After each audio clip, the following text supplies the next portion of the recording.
Bismillahirrahmanirrahim. Assalamualaikum warahmatullahi ta'ala wabarakatuh. Alhamdulillahi rabbil alamin. Wassalatu wassalamu ala rasulina Muhammadin wa ala alihi wa sahbihi ajma'in. Allahumma aghnina bil ilmi wa zayyinna bil hilmi wa akrimna bit taqwa wa jammilna bil afiyati ya arhamar rahimin. Rabbi shrah li sadri wa yassir li amri wahlul 'uqdatam min lisani yafqahu qawli. Rabbi yassir wa la tu'assir wa tammim bil khair wa bika nasta'in wa la hawla wa la quwwata illa billahil aliyyil azim. Yang saya hormati Tuan Imam, Tuan Bilal dan juga pengerusi Surau Jumaat Darul Huda dan semua barisan AJK Surau Jumaat Darul Huda dan juga tuan-tuan puan-puan dirahmati Allah Subhanahu wa taala. Alhamdulillah tuan-tuan, sama-sama kita niat i'tikaf di dalam surau ataupun surau Jumaat ini, nawaitul i'tikaf sunnatullahi ta'ala. Alhamdulillah, pada pagi ini sama-sama kita dapat berkumpul untuk kita membicarakan dalam bab azan, dalam bab hukum hakam mengenai dengan azan. Semalam sebahagian di kalangan kita telah melaksanakan tugasan, tanggungjawab masing-masing, iaitu ada sebahagiannya diwajibkan untuk mengundi, sebahagiannya seperti di Kuala Lumpur dan beberapa negeri yang lain tidak turut serta. Tapi alhamdulillah, sebahagian di kalangan kita menunaikan tanggungjawab masing-masing, walaupun dalam jumlah yang kecil. Kita katakan mengundi pada tahun ini tidak sebesar pada tahun yang lalu, tapi alhamdulillah telah selesai dalam keadaan selamat semua. Dan pada pagi ini insya-Allah kita lihat mengenai dengan azan. Allah Subhanahu wa taala mensyariatkan azan ini, mensyariatkan beberapa syariat. Dalam Islam ada beberapa syariat yang Allah Taala perintahkan kepada kita, syariat Islam ini, iaitu supaya manusia sembah Allah, supaya manusia mentauhidkan Allah, bertakwa kepada Allah. Dan Allah Ta'ala juga hantar Nabi-Nabi sebelum ini, termasuk Nabi Muhammad sebagai satu rahmat untuk manusia keseluruhannya. Untuk apa dihantar Rasul, diberikan Quran? Untuk menyampaikan agama Allah, sebarkan agama Allah. Solat satu rukun daripada rukun-rukun Islam, dan solat ini sebenarnya satu maqam, tempat yang tinggi pada hati orang-orang Islam. Dan solat ini juga adalah satu perbezaan antara membezakan seseorang itu Islam ataupun kafir, Islam, kafir ataupun nifaq, ataupun dia beriman. Maka diperintahkan manusia untuk tunaikan solat di rumah-rumah Allah. Maka bila diseru manusia ini untuk melaksanakan solat, berkumpul beramai-ramai. Cuma di sana ulama, di sana para sahabat radhiyallahu taala anhum, mereka berbeza. Berbeza apa tu? Bagaimana kita nak menjemput, mengajak manusia untuk berkumpul di rumah Allah Subhanahu wa taala. Nak bagi tahu dah masuk waktu ni, nak berkumpul sembahyang beramai-ramai. Sebahagian di kalangan mereka ada yang menyatakan kita mengambil nakus. Nakus ini macam beduk lah, sama ada daripada kayu, satu kayu ataupun satu daripada besi.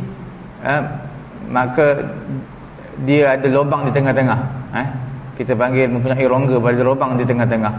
Maka kita ketuk besi ataupun kayu tersebut, menandakan masuknya waktu solat. Di kampung-kampung dulu kita buat juga, tapi menandakan masuk untuk waktu berbuka puasa, lepas tu baru azan. Sebahagian di kalangan manusia ada yang kata menggunakan buk. Nakus ini adalah seperti orang-orang Nasrani. Mereka nak ajak manusia menunaikan solat, mereka buat macam tu, kena ketuk macam beduk. Datangnya bila pada zaman orang-orang Yahudi, mereka menggunakan buk ni macam trompet, tiup bunyi kuat, itu menandakan masuknya waktu solat. Maka Nabi tak suka semua perkara-perkara ni. Sebab apa? Sebab Nabi nak menyanggahi dengan kaum-kaum selain daripada Islam ni. Nabi tak nak sama dengan mereka. Kemudian datang mimpi yang benar. Datang mimpi yang benar seperti mana terbelahnya waktu siang. Ataupun berita gembira datang kepada Nabi. Sebab mimpi yang benar ni banyak banyak cabangan je, ataupun syiar yang besar yang diberikan kepada Nabi, ataupun beberapa kalimah yang agung diberikan kepada Nabi, maka telah menceritakan beberapa kalimah yang besar ini oleh Abdullah bin Zaid. Sejarah mimpi ini adalah daripada Abdullah bin Zaid. Bekas sejarah mimpi, sejarah mengenai dengan azan ini adalah mimpi daripada Abdullah bin Zaid. Diceritakan perkara ni kepada Nabi SAW, maka Nabi mengakuinya. Maka telah melihat perkara ini oleh Sayyidina Umar, yang telah dilhamkan kepada dia seumpama perkara yang sama, mimpi yang sama. Sebab itu mimpi yang baik ini adalah satu cabangan daripada 46 bahagian nubuwah. Sittata wa arba'in juz'an minan nubuwah, 46 juzuk daripada kenabian. Nabi SAW ada bersabda, innaha la ru'ya haqqun. Nabi menyatakan mimpi tersebut adalah mimpi yang benar. InsyaAllah, sekiranya Allah Ta'ala kehendaki, faqum ma'a Bilal. Maka Nabi perintahkan kepada Abdullah bin Zaid, kamu berdiri bersama dengan Bilal, fa'alqih alaih, kamu bagi tahu kepada dia apa yang kamu mimpikan malam tadi, kamu beritahu, ajarkan kepada Bilal satu kalimah fa innahu anda sautan minka, kerana Bilal ini suaranya lebih tinggi berbanding dengan kamu. Itu adalah azan, ini adalah hukum syariat, bukan daripada perkataan Nabi, tetapi dengan iqrar Nabi, iaitu dengan pengakuan daripada Nabi. Mimpi tak boleh jadikan hujah. Untuk pengetahuan tuan-tuan, puan-puan dirahmati Allah Subhanahu wa taala, mimpi tak boleh jadikan hujah. Sebab apa mimpi tak boleh jadikan hujah? Tak boleh dijadikan sebagai syariat. Melainkan mimpi Nabi ya. Mimpi Nabi, mimpi sahabat, mimpi manusia biasa, mimpi wali tak boleh jadikan hujah. Sebahagian di kalangan kita berzikir kerana gurunya mimpi sekian. Ada jugalah macam beberapa hizib, tapi perkara tersebut, mimpi ni sebagai satu sokongan je, bukan sebagai satu hujah dalil. Macam beberapa hizib ada yang mimpi daripada guru dia mimpi dia buat satu hizib zikir. Ini baca pada waktu pagi petang. Sekiranya mimpi, apa yang dimimpikan itu ada sandaran daripada hadis Nabi, itu tidak jadi masalah. Kalau tak ada sandaran pada hadis Nabi, ikut apa yang Nabi bagi tahu. Banyak zikir-zikir, tuan-tuan boleh lihat dalam kitab Al-Azkar. Imam An-Nawawi dinyatakan satu persatu zikir pada waktu pagi, zikir pada waktu petang. Banyak zikir-zikir daripada riwayat daripada hadis Nabi. Ada juga di sana zikir menziarahi orang sakit, doa menziarahi orang sakit, doa ketika dengar guruh, kilat, hujan, macam-macam ada doa di sana. Maka kita sepatutnya memiliki kitab Al-Azkar, kitab Al-Azkar, kitab Imam An-Nawawi. Okey. Kemudian mimpi, pensyariatan azan adalah daripada mimpi sahabat, tapi telah diakui oleh Nabi SAW. Kemudian kita lihat, azan ni satu syiar Islam. Bila sebut syiar, dia tak boleh nak sembunyi-sembunyi. Bila sebut tentang azan, dia syiar, tak boleh sembunyi. Dan tak ada istilah riak mengenai dengan syiar ini. Kita tak nak semayang berjemaah takut orang tengok, takut ada sifat riak. Itu takkan berlaku. Syiar ini adalah perkara yang perlu dizahirkan dan tak boleh disembunyikan. Itu namanya syiar. Azan tak boleh kita guna mikrofon dalam masjid atau surau je, tak boleh guna luar, takut ganggu orang-orang dekat luar sana. Sebab ramai penduduk kita ni, penduduk yang non-Muslim tu ramai, ataupun separuh-separuh, 50% orang Islam, 50% bukan orang Islam. Tak boleh azan kena syiar, pasang speaker luar. Melainkan negara-negara yang bukan Islam, seperti negara Singapura, mereka tak boleh azan dekat luar speaker, walaupun masjid bukan main cantik. Masjid bukan main cantik, tak boleh tidur masjid, baring pun tak boleh.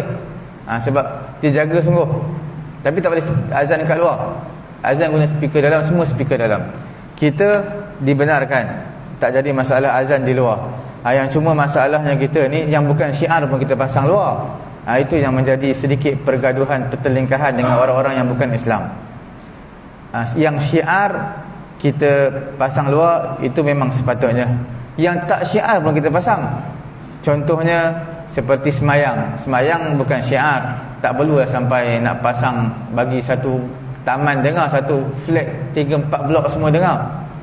Semayang cukup sekadar masjid saya dengar surau dalam ni. Azan tak apa. Ataupun pasang kaset Quran sebelum daripada azan pasang kaset selawat, pasang kaset Quran kuat-kuat. Itu bukan syiar. Tuan-tuan nak pasang, tengok tempat lah. Tengok tempat. Kalau tempat tersebut mungkin mereka selesa, tak ada komplain apa, boleh lah. Tapi kalau tempat tersebut ada komplain, bacaan Quran terlampau kuat sebelum azan subuh ataupun sebelum zuhur, maka itu boleh dipertimbangkan, tak jadi masalah. Sebab itu bukan syiar. Ada sebahagian pula di kalangan kita kata, kita ni orang Islam, takkan baca Quran pun nak suruh mati kan? Bukan masalah matikan ataupun tidak. Masalahnya adakah perlu dikuatkan kaset Al-Quran sebelum daripada semayang ataupun tidak. Maka perlu ataupun tidak, lihat dia termasuk dalam syiar ataupun tidak. Itu saja. Cuma kalau dia tak termasuk dalam syiar, tak perlu kuat. Tapi kalau nak kuat, tengok keadaan setempat. Tengok kalau kawasan ni kawasan banyak bukan orang Islam, mungkin orang tak apa selesa, maka tak perlulah pasang. Tapi azan tu pasanglah, kenalah pasang speaker luar. Sebahagian di kalangan kalau di tempat saya tu kadang-kadang dia terlajak pasang. Sampai solat tarawih ni dia pasang habis, selawat semua pasang. Kadang-kadang saya bagi teguran dekat Bilal, saya kata, kita nak jadi imam sembahyang tarawih di surau-surau, dengar sampai suara masjid. Imam masjid baca, ganggu kita sedang baca Quran sembahyang tarawih dekat surau-surau ni. Sebab kuat sangat. Maka matikanlah speaker tu. Maka mereka matikan speaker. Cuma kadang-kadang mereka terlepas pandang dalam masalah ni, terlepas pandang. Mereka dah azan, speaker luar, kemudian iqamat speaker luar, time nak sembahyang pun mereka terlupa nak tukar, nak matikan. Jadi terus sampai habis tarawih, kuatlah. Jadi mengganggu surau-surau yang ada sekeliling. Kadang-kadang mereka nak sembahyang tarawih juga, mereka nak baca Quran juga dalam sembahyang. Itu perkara mengenai dengan syiar ataupun tidak. Doa pun bukan syiar. Doa yang tuan-tuan baca lepas sembahyang ke, dalam sembahyang ke. Jadi doa ini contoh macam doa kunut. Doa kunut ni tuan-tuan lihat di dalam kitab-kitab dalam mazhab Syafi'i kita lah. Dia kata apa? Disunatkan bagi imam menyaringkan suara membaca doa kunut. Dipanggil sebagai, istilahnya dibaca secara jahar. Jahar lawan dia sir. Sir perlahan, jahar tu kuat. Tapi doa ni kuat, tuan-tuan janganlah sama nada kuat seperti bacaan qiyam. Qiyam kan kita baca Quran mesti dah suara tinggi, bismillahirrahmanirrahim, suara tinggi ya. Takkan kita baca bismillahirrahmanirrahim, alhamdulillahirabbil alamin, arrahman. Takkan nak ketika qiyam baca macam tu, mestilah nak baca Quran mestilah suara tinggi sikit, tinggi.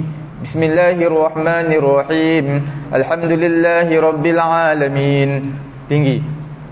Tapi bila nak baca doa kunut, kita baca biasa, tak perlulah baca macam qiyam. Allahumma hdina fi man hadait wa afina fi man afait. Nak baca ayat Quran, tak boleh. Kita baca doa biasa. Allahumma hdina fi man hadait wa afina fi man afait, dalam nada yang biasa. Sebab doa ni kita tak perlu tinggi, tak perlu terlampau perlahan, kita pun tak dengar suara tu. Kita tak dengar suara kita sendiri. Yang sederhanalah. Yang sederhana.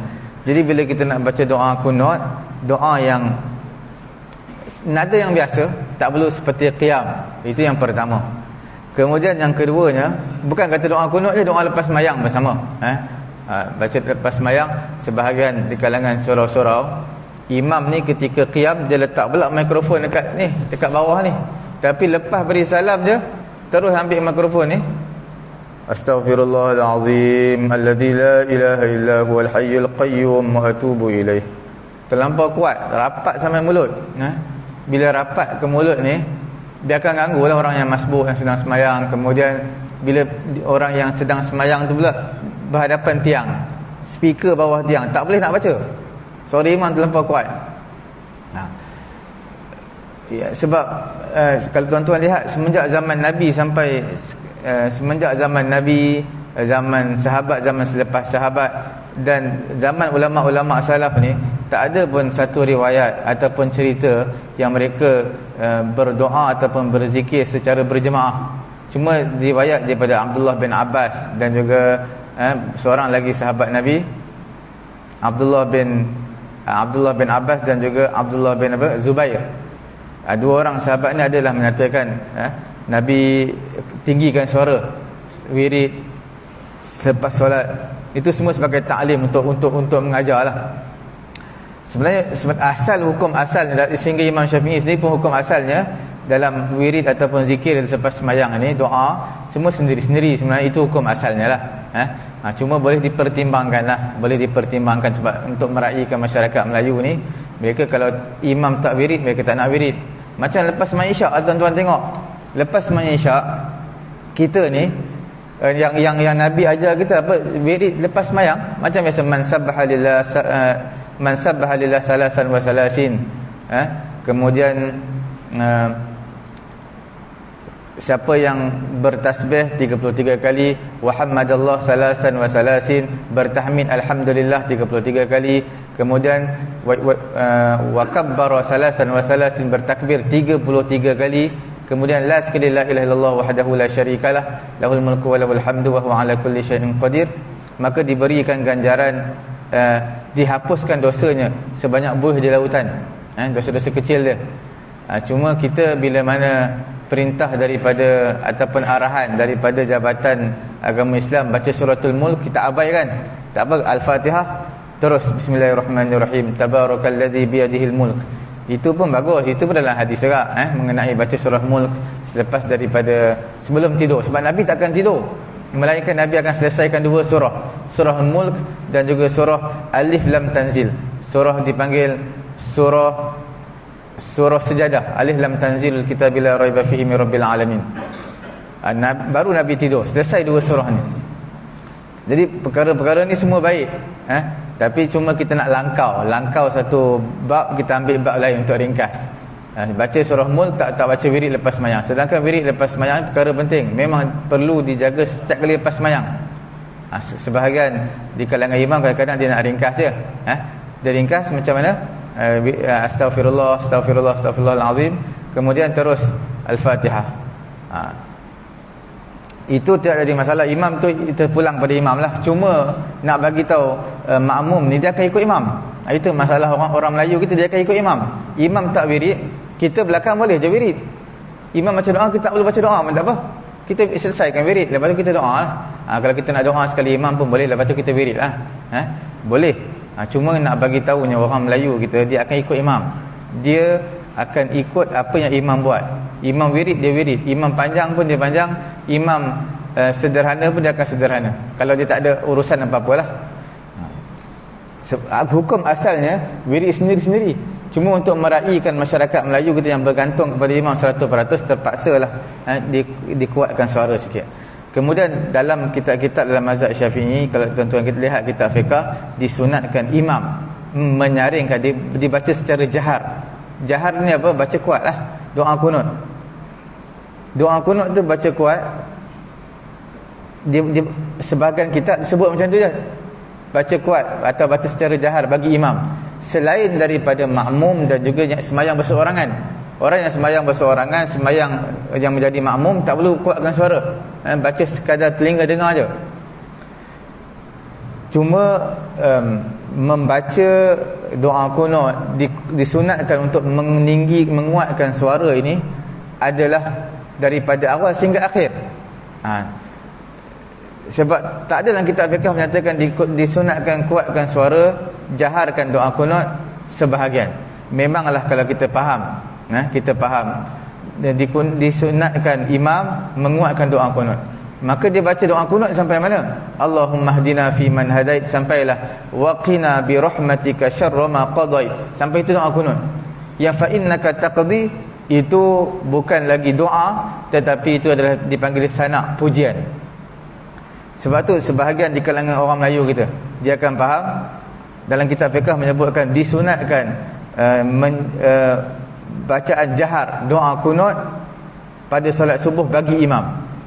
Jadi dia baca kunut saja. Kunut saja yang kuat, yang tak kunut dia tak baca kuat. Sebenarnya kunut ini merangkumi dua.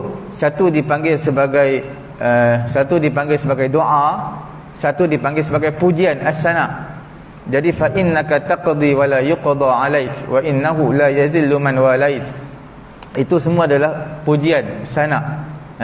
Sana itu bermaksud pujian. Jadi disunatkan bagi imam menyaringkan doa kunut adalah bukan sekadar doa kunut semata-mata, tetapi doa kunut secara keseluruhannya, iaitu sampailah wasallallahu ala sayyidina Muhammad wa ala alihi wa sahbihi wa baraka wasallam. Bagi imam kuatlah, cuma bagi makmum ni dia perlu baca sendiri, disunatkan bermula daripada sana pujian dari fa innaka taqdi wa la yuqda alaik sampailah habis, baca sendiri.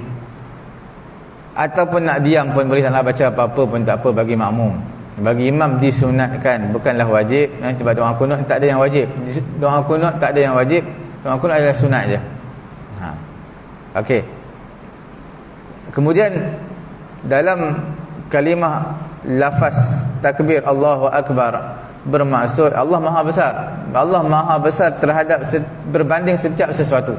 Supaya hati kita ni sentiasa berkait, ada hubungan dengan Allah. Bila dengar je lafaz Allahu Akbar, maka kita akan merasakan, oh, tidak ada perkara yang lebih besar melainkan Allah saja yang besar. Maka kita akan takut kepada Allah, kita akan melaksanakan solat, akan menundukkan jiwa dan juga hati kita.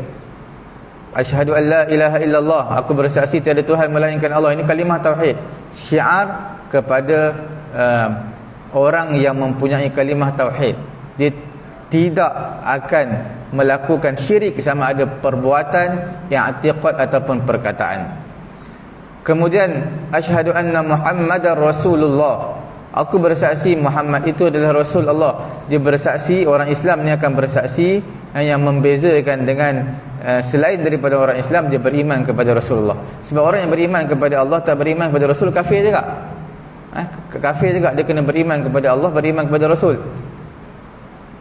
Kemudian nak menunjukkan aku bersaksi Muhammad Rasulullah, makna kasih sayang kita kepada Rasul dan juga ketaatan kita, kepatuhan kita kepada perintah Nabi. Apa Nabi suruh kita buat, Nabi suruh kita tinggalkan, kita akan tinggalkan. Hayya 'alas solah, marilah kita menunaikan solat. Tak ada satu perkara yang lebih besar daripada solat. Tak ada satu perkara yang lebih untuk kita dahulukan berbanding solat. Jadi kita lihat daripada Osman bin Hakim, dia kata aku dengar Sa'id bin Musayyib, dia kata ma'azzanal muazzin.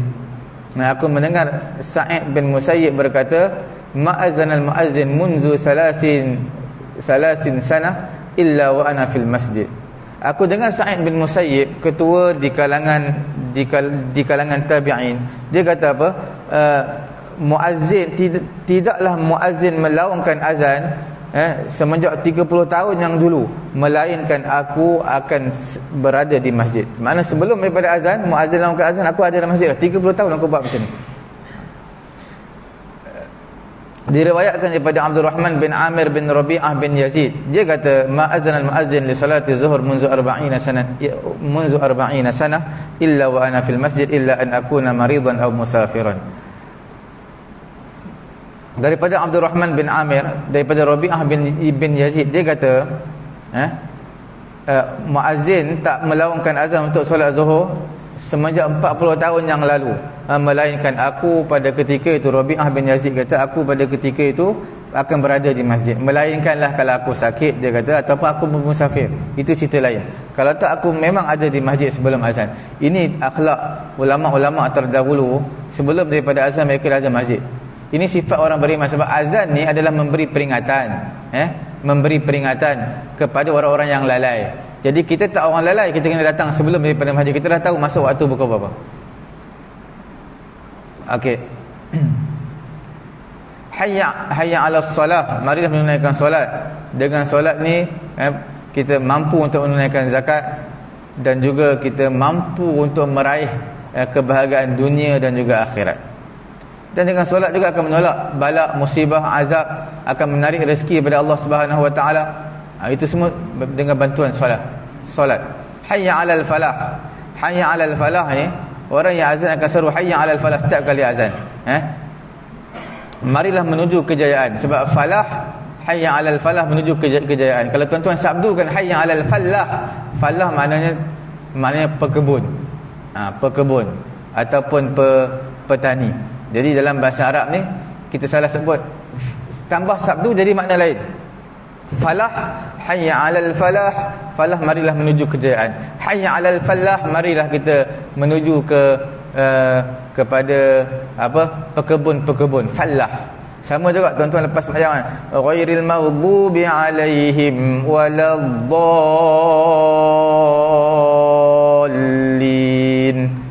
Amin. Sabdukan amin. Ada satu surau tu, Bilal kuat tapi dah tua, meninggal lah sekarang. Dia amin, kuat dia. Amin itu maknanya marilah kita pulang. Bukan nak bagi kita pulang, kita nak bagi kita mustajabkan doa kami. Amin.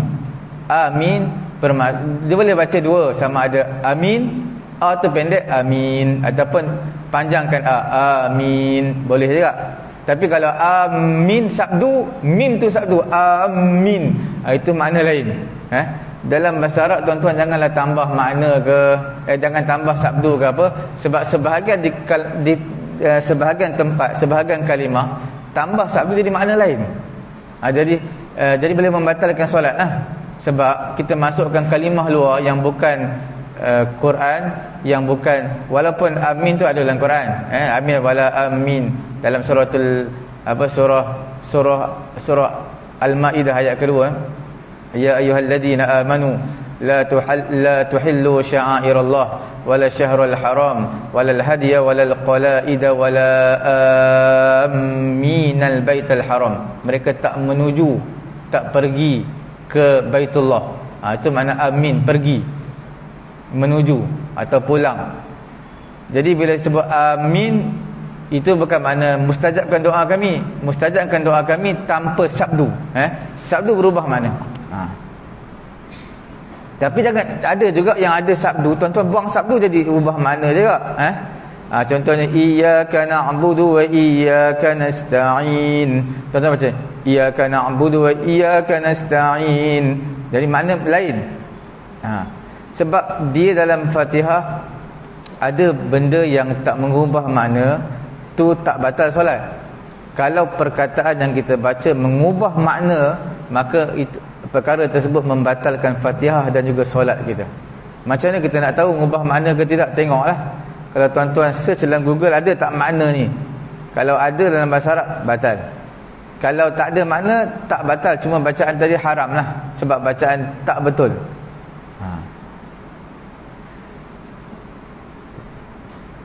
Itu hayya 'alal falah, menuju kejayaan, kejayaan yang terbesar, ataupun marilah menuju ke jalan kejayaan.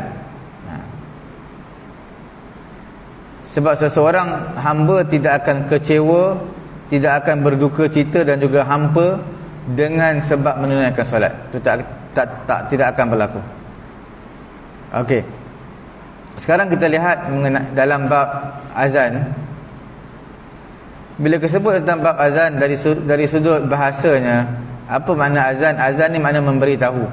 Dari sudut syariat, azan ni maksudnya memberitahu masuk waktu solat dengan zikir yang khusus, dengan kalimah yang khusus untuk mendekatkan diri kepada Allah Subhanahu Wa Taala. Kemudian kefarduan azan ini, ada yang kata difardukan azan di Mekah, ada yang kata difardukan di Madinah. Sebahagian ahli tahqiq yang mentahqiq perkara ini, yang sahihnya adalah difardukan azan ini adalah di Madinah. Sebab Nabi SAW sembahyang di Mekah tanpa azan. Tidak sahih pada kefarduan azan ini berlakunya di Mekah. Tidak ada hadis yang sahih. Sebab apa? Sebab Mekah Nabi kena sembahyang, orang Mekah adalah dalam jumlah minoriti sebelum Nabi berhijrah ke Madinah. Mereka ditindas. Bila ditindas tak boleh syiarkan sembahyang. Macam mana nak azan? Sembahyang pun tak boleh dizahirkan, kena sembunyi-sembunyi. Macam mana kita nak azan? Azan kena zahirkan. Kemudian disyariatkan azan ni pada tahun yang pertama daripada hijrah. Perkara yang ketiga kita sebut pensyariatan azan. Dalil-dalil azan ni contohnya seperti ayat Quran, wa idza nadaitum ila salati takhadhuha huzwan wa la'iba. Apabila kamu memanggil mereka untuk solat, mereka menjadikan panggilan tersebut sebagai satu perolokan, satu mainan, satu gurauan. Kamu ajak mereka solat, ajak maknanya azan, merangkumilah azan, mengajak untuk melaksanakan solat.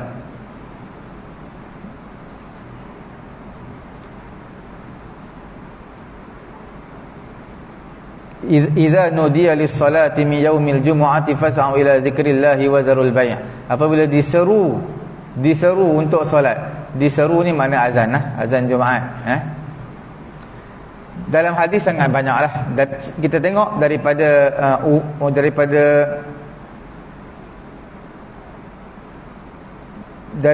makcik kepada Umair bin Anas, Abi Umair bin Anas, di kalangan orang Ansar.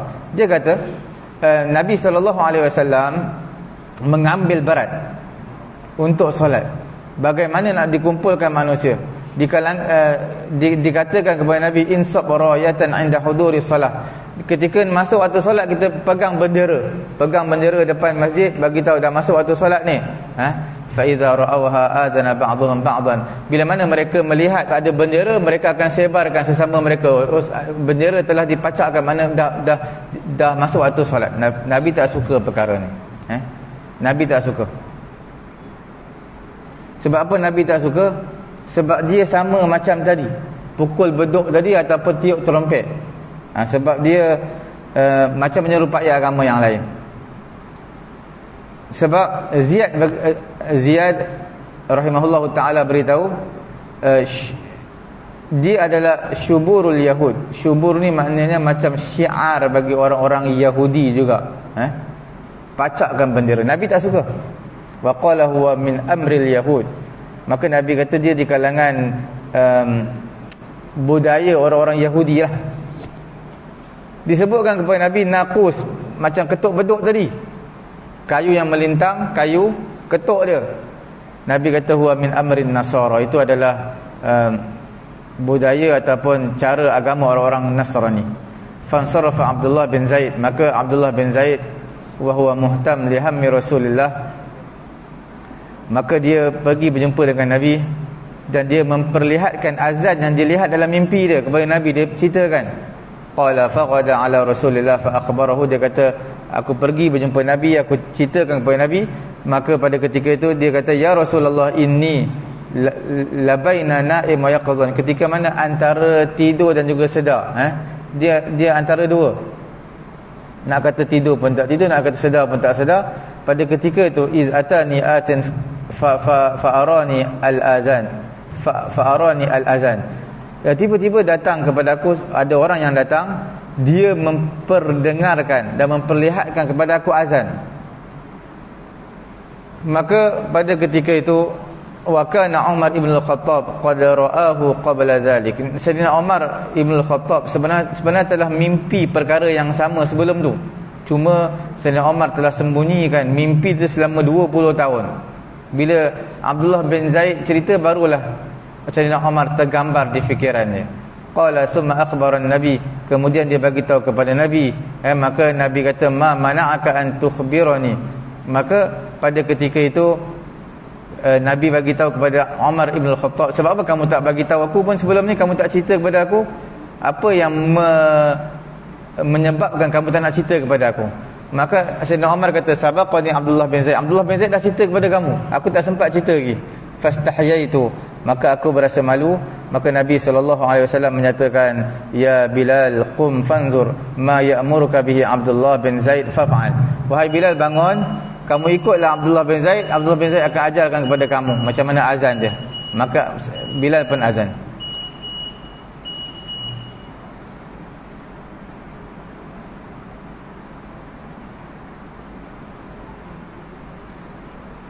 Kemudian daripada Anas radhiyallahu taala anhu, umira Bilalun an yashfa' al-adhan, diperintahkan kepada Bilal untuk dia menggenapkan azan, wa an yutir al-iqamah, dan juga untuk dia witirkan iqamah witirkan. Witir ni makna sekali je lah dalam Sahih Bukhari dan juga Sahih Muslim. Berbeza dalam mazhab Hanafi. Mazhab Hanafi dia akan iqamat 2 kali. Kalau tuan-tuan sembahyang di masjid India pun saya rasa sama, ataupun orang India Pakistan, mereka akan iqamat sama seperti azan.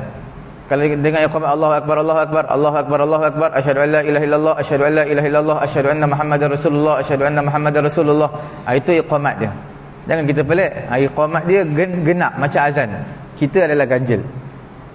Daripada Abdullah bin Umar radhiyallahu taala anhuma, dia katakan kana li Rasulillah sallallahu alaihi wasallam muazzinan Bilal wa ibnu ummi Maktum al-a'ma. Nabi memiliki 2 orang muazzin, 2 orang muazzin. Orang yang azan dipanggil muazzin. Bilal itu adalah satu nama, satu nama tukang azan Nabi. Sebab tu orang kita panggil Bilal. Sebenarnya tukang azan Nabi ada 2. Muazzin Nabi ni ada 2, satu Bilal dan juga Abdullah bin Ummi Maktum yang buta. Dia ni 2 orang yang kita panggil Bilal ataupun muazzin pada zaman Nabi. Okey.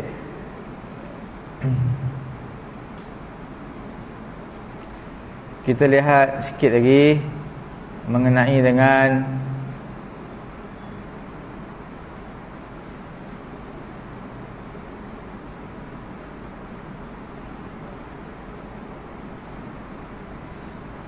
tentang kelebihan azan lah.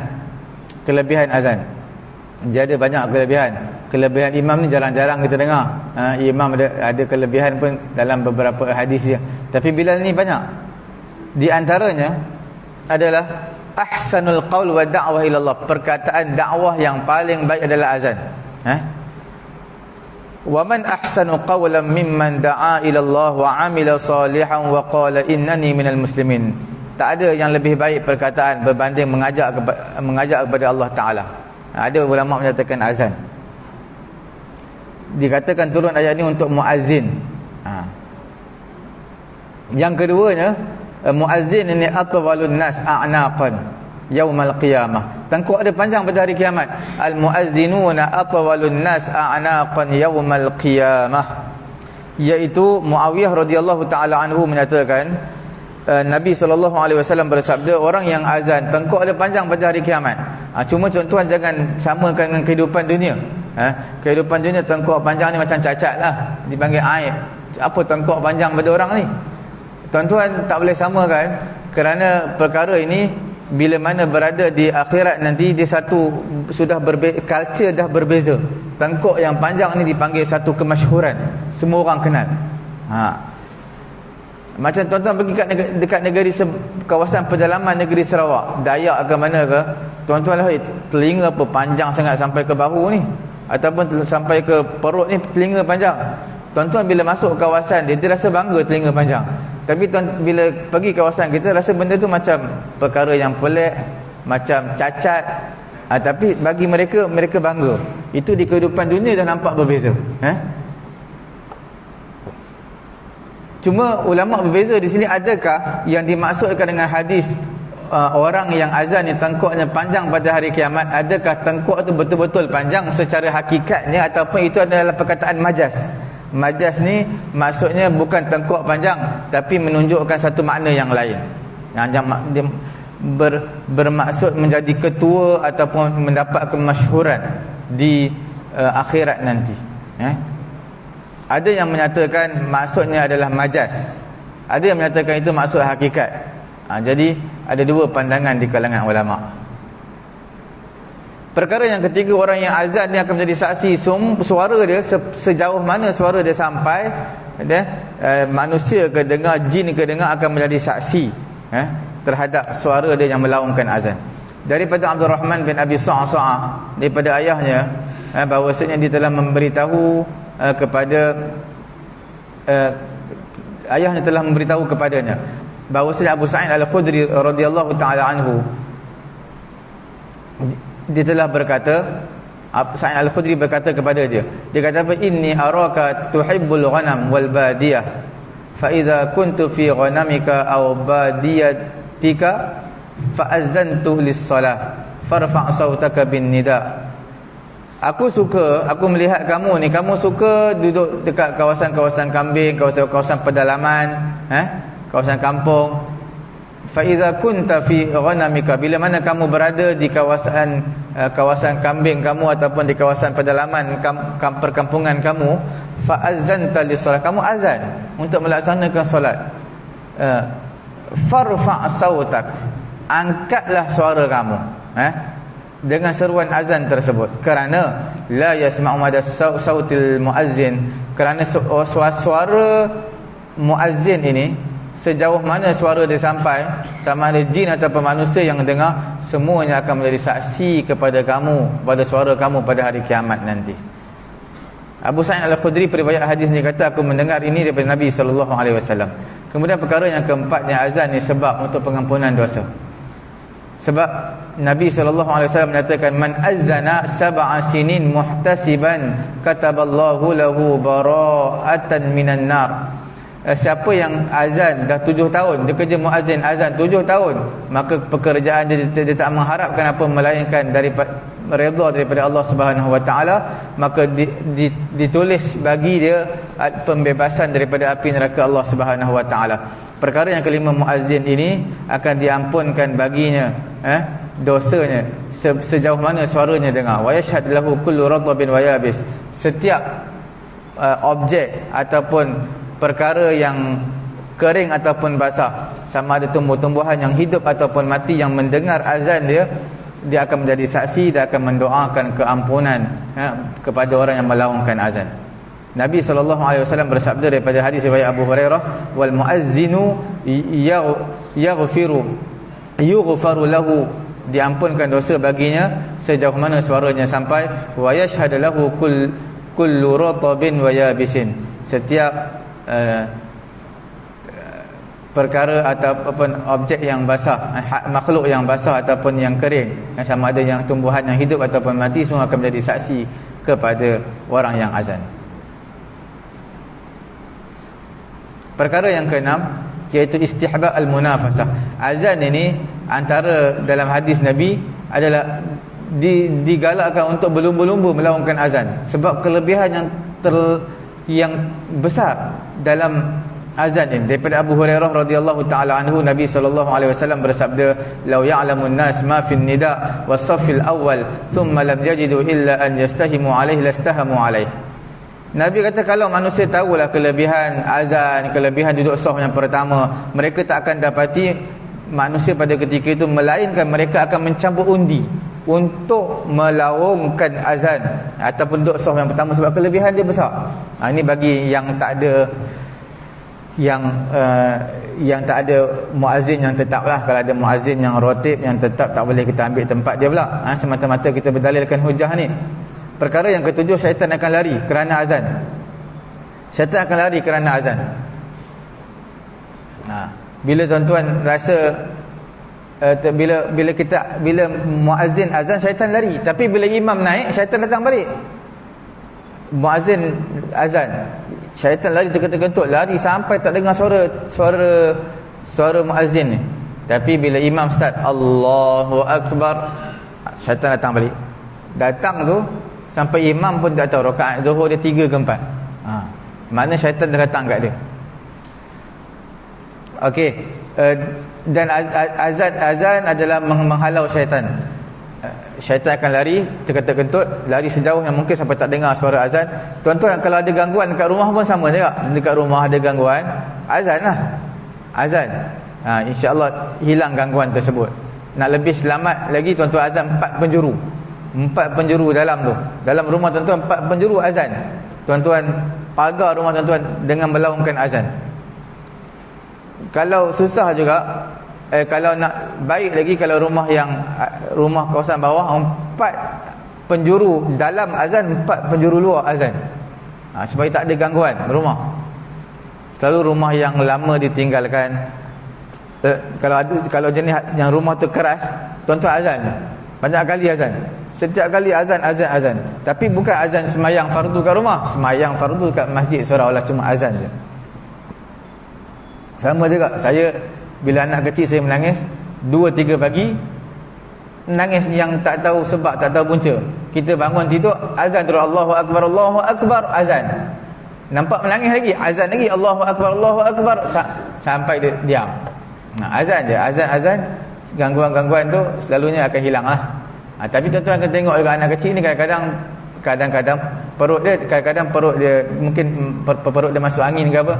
Tuan-tuan kena cek jugalah. Jangan azan tapi yang tengok bukan sebab gangguan, perut dia tak apa-apa selesa. Tuan-tuan siapalah minyak angin. Nanti azan sama je azan, tak ada macam tak ada kesan, bukan gangguan, perut dia tak selesa. Kemudian perkara yang ke-8, kelebihan azan ni dia boleh dapat ganjaran lah. Dia dapat ganjaran. Man da'a ila hudan. Dia dapat ganjaran apa? Ganjaran orang yang ikut azan dia.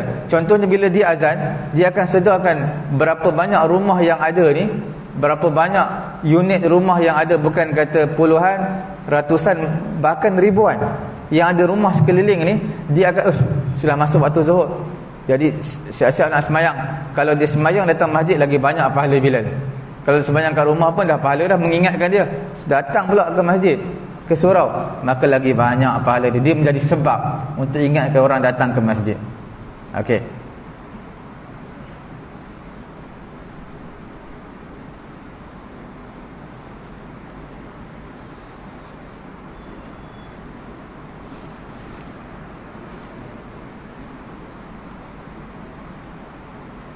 Ada hikmah dia. Saya nak sebut satu lagi lah, satu lagi yang terakhir, mengenai dengan, saya nak tanya tuan-tuan, adakah Nabi SAW melaksanakan azan ataupun tidak? Banyak sangat kelebihan azan ni, hikmah dia, hadis dia banyak, tapi imam tak ada sebut pun, sikit je. Soalannya, Nabi adakah melaungkan azan ataupun tidak? Ini mahal khilaf. Perkara ini adalah menjadi khilaf di kalangan ulama rahimahumullah taala. Pendapat yang paling aqrab ila sawab, yang paling hampir kepada tepatlah, menyatakan Nabi SAW tidak pernah melaungkan azan. Li'annahu masyghul. Sebab apa? Nabi banyak bagi kelebihan ganjaran, tapi Nabi tak azan. Maka kerana Nabi disebutkan dengan urusan orang-orang Islam. Nabi kan jadi pemimpin. Bila pemimpin ni bukan duduk saja, banyaklah benda dia nak uruskan. Kemudian dengan penurunan wahyu, ada wahyu yang dimasukkan, dan ada penurunan wahyu bila berlaku satu peristiwa turun wahyu. Kemudian Nabi nak ajar lagi agama, bukan sekadar pemimpin, tetapi mengajar agama lagi. Kemudian Nabi sebagai ketua panglima perang menyusun strategi peperangan. Semua Nabi, dan banyak perkara-perkara yang lain lagi. Sebab tu Nabi tak ada peluang untuk azan bagi orang lain.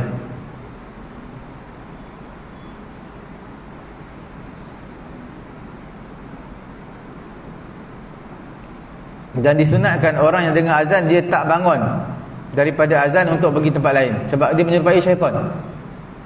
Ini pendapat satu jemaah di kalangan ulama fiqh, menyerupai dengan syaitan. Sebab syaitan ni bila mana dengar azan, dia lari terkentut. Kita pula bila dengar azan, barulah nak terasa nak terkencing lah, nak berak lah, nak apalah. Ulama kata persediaan bila dengar azan, bukan nak pergi sana nak pergi sini. Sebahagian di kalangan ulama menyatakan perkara ini adalah makruh lah, makruh, sebab dia menyerupai dengan syaitan. Syaitan bila saja azan, kelang kabut dia nak lari. Kita bila dengar azan, kelang kabut nak pergi ni, nak pergi. Tak, bila azan kita jawab azan, kemudian kita bersiap, ambil wuduk ke apa untuk melaksanakan solat. Saya kira cukup sekadar itu dulu. Mudah-mudahan Allah Subhanahu Wa Taala memberi kefahaman kepada saya dan kepada tuan-tuan, insya-Allah. Ada apa-apa soalan? Nanti kita sambunglah pada bulan akan datang, insya-Allah. Dalam bab azan ni ada beberapa kelebihan ataupun hikmah, dan mengenai dengan upah yang diberikan kepada Bilal. Bagaimana upah diberikan kepada Bilal ini. Tak ada apa-apa, cukup sekadar itulah. Mudah-mudahan Allah Taala beri kefahaman kepada saya dan juga tuan-tuan. Subhanallahumma wa bihamdihi, subhanakallahumma wa bihamdika, asyhadu an la ilaha illa anta, astaghfiruka wa atubu ilaik. Bismillahirrahmanirrahim. Alhamdulillahirabbil alamin, wassalatu wassalamu ala rasulina Muhammadin wa ala alihi wa sahbihi ajma'in. Allahumma anfa'na bima 'allamtana wa 'allimna ma yanfa'una wa zidna 'ilma. Alhamdulillahi ala kulli hal wa na'udzu billahi min hali ahli nar. Rabbana atina fid dunya hasanah wa fil akhirati hasanatan wa qina azabannar. Wa sallallahu ala sayyidina Muhammadin wa ala alihi wa sahbihi ajma'in. Alhamdulillahi rabbil alamin. Taqabbalallahu minna wa minkum.